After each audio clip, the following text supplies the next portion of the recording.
Hello Game of Thrones freaks and geeks, and welcome to The Word from Westeros, the Game of Thrones recap vlog exclusively produced for allgeek2me.net. I'm Kate Calabro, this is my show, and I think it's safe to say that episode 3 is a wee bit boring compared to episodes 1 and 2.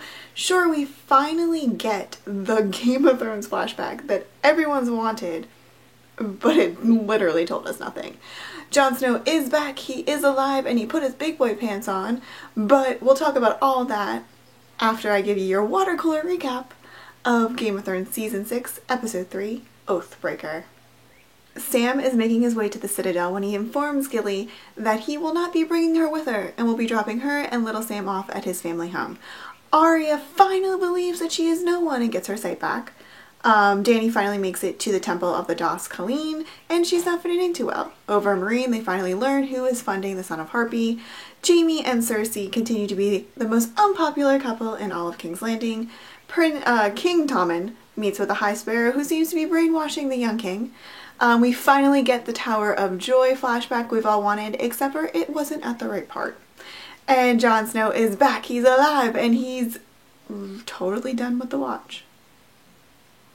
So like I mentioned earlier, episode 3 is a wee bit boring. The two major things that really big happened was that Jon Snow is alive, he comes back, he kills his traitors that stabbed him, and then was like, hey guys, my watch has ended because you motherfuckers killed me and I'm totally over all of you, and just walks out. I mean, it was totally hot and sexy, and I've never been more in love with Jon Snow than when he did that. But in all honesty, it's going to come back and bite us in the ass, because we all know that Sansa's going to show up now at Castle Black with Brienne and Podrick next week, being like, where's my brother Jon at? He's the Lord Commander. I'm here for him to help me out and take back Winterfell. And they're going to be like, you literally just missed him, Sansa. Sorry. The other thing that happened that is something that Game of Thrones fans have been waiting to happen for so long, literally so long I've been waiting for this, was the Tower of Joy flashback. Which did happen, it just happened at the wrong time.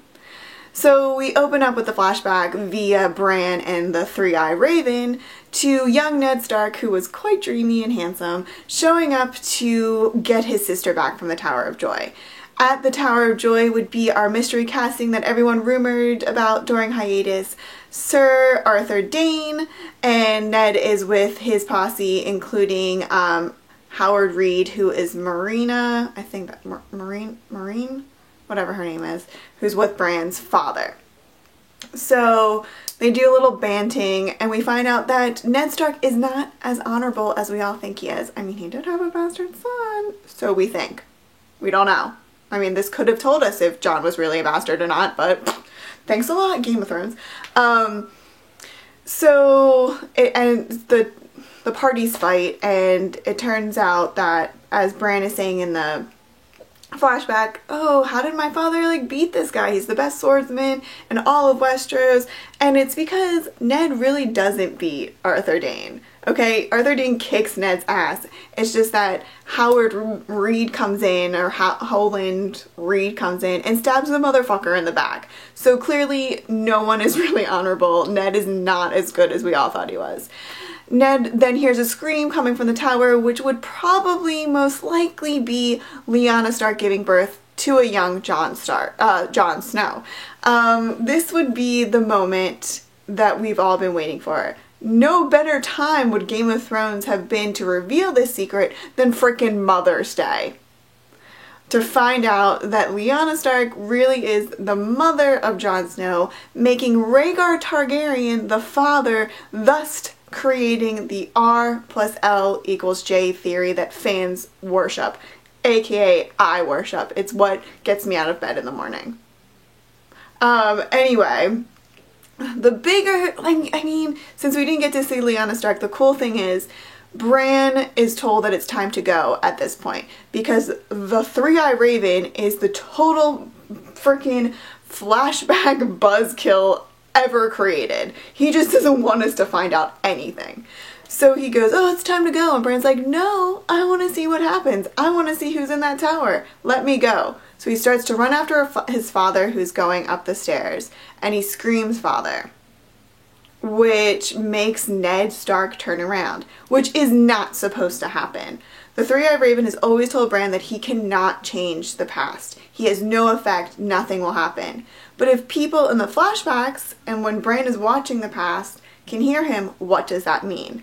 This then created a fan theory that the reason the Mad King went mad was because of Bran. Boom! Believing that Bran eventually goes back and sees a flashback of the Mad King killing his grandfather, Ned Stark's father, as well as older Brandon Stark, who would have been the Lord if he lived, Lord of Winterfell, if Brandon lived, and Bran is screaming, which would be the voices that the Mad King constantly hears.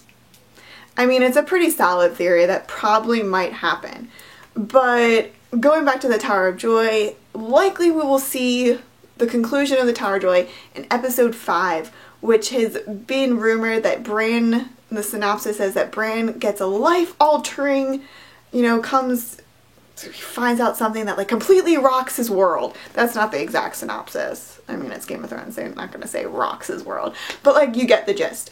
And so hopefully that's going to be, they go back to the Tower of Joy and Bran finds out that the promise Ned made to his sister on her deathbed was to protect and, tell everyone that Jon was his bastard son. Because if not, Robert Baratheon probably would have killed him.